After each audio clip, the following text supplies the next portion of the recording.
Which one would you like to hear about? You've already heard about Lego earlier today. One of the Rolex. Nice guess. How exactly do we measure greatness? By the number of titles? The number of Grand Slams? Maybe, but not only. Because there are certain things that numbers can't convey. Numbers won't show that this man plays tennis more beautifully than anyone before. They won't show that this man is the all-time most revered athlete in the world for his grace and elegance on and off the court. The truth is, from here on out, whatever the scoreboard says, his legend can only grow. Because in time, Roger Federer's legacy will prove more perpetual than any number.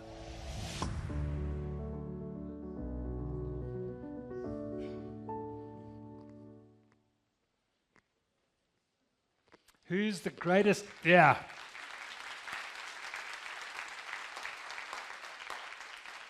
Who's the greatest tennis player on this planet? Agassi. You're showing our age. It's Federer. But again, what do they say about Roger Federer here? Is it about the numbers? They say nobody plays as beautiful tennis as he does. No one has the grace and the elegance that Roger Federer has. Why do we buy a Rolex? It has grace, elegance. It's not about the number. It's about how it makes you feel. It's about how beautiful it is.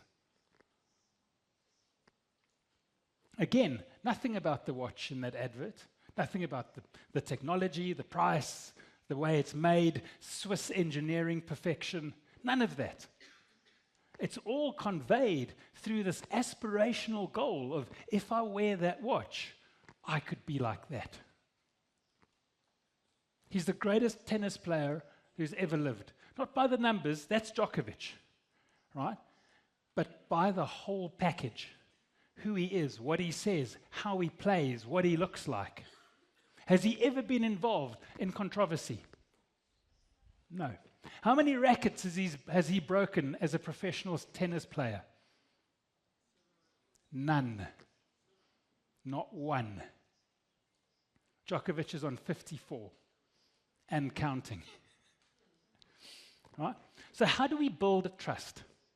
Sorry, marketing lessons from Roger Federer. Firstly, this whole idea of loss aversion.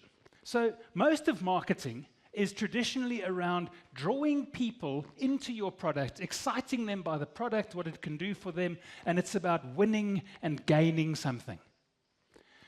But research and psychology shows that we actually hate losing more than we like winning.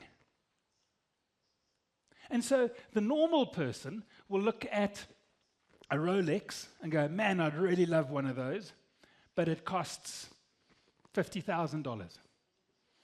And then they look at, but how hard have I worked for that $50,000? And is this trade-off worth it? And then they go, well, the pain of getting rid of $50,000 to have something that I occasionally wear on my wrist, you see how that influences the decision. But when we simply just look at the numbers, it's easy to look at the loss aversion.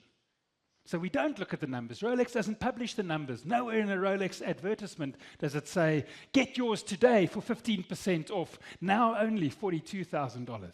You will never see Rolex do that, right? Because it's not about the number.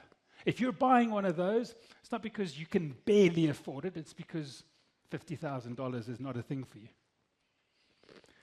Secondly, it's something called the halo effect that uses an icon as a role model. And so when someone ascends to a power of iconic status, to a point of iconic status, whether it be a sportsman, a politician, a celebrity, a businessman, we see it within companies as well. Right? If you think of the big corporate frauds that have been committed over the last 20 years, the Enrons, there are countless of those. we always ask ourselves, but how did people not know about it? How did no one pick it up? Well, it's easy, because if you're the CFO, the COO, the CFO, you ascend to this position, and when you get there, you have this halo effect around you, and that people think that you are better than them, that you can't do something wrong, that you're iconic because of your leadership position. In the early 1990s, I attended a leadership seminar run by a very prolific author in the 80s called John Adair, a leadership thought leader. And at the end of his presentation, there was a Q&A, and someone put up their hand, and John invited them to speak, and the delegate said, as leaders, and he was about to ask the question, and John Adair cut him off, and he never asked the question. And John Adair said, leadership is never assumed. You don't stand up and say, as a leader, because you can't assume it, according to John Adair. It is given to you by the very fact that you have followers and people look up to you. So what we find in businesses, this halo effect can become a problem, because we just implicitly trust the people who lead us. But as companies and as brands and within marketing, if we can create this halo effect around our business, our products, it becomes a very powerful way of manipulating people's decision making. And then finally, there's a seamless alignment of attributes. It didn't take Rolex a lot of effort to align the attributes of the brand or the product with the attributes of Roger Federer. Smooth, classy, excellent, always wins, well, most of the time, doesn't fail. I think there's also a statistic that says Roger Federer has never retired hurt from a match, from a competitive match. He sees it through. He's reliable. You could bet the farm on him.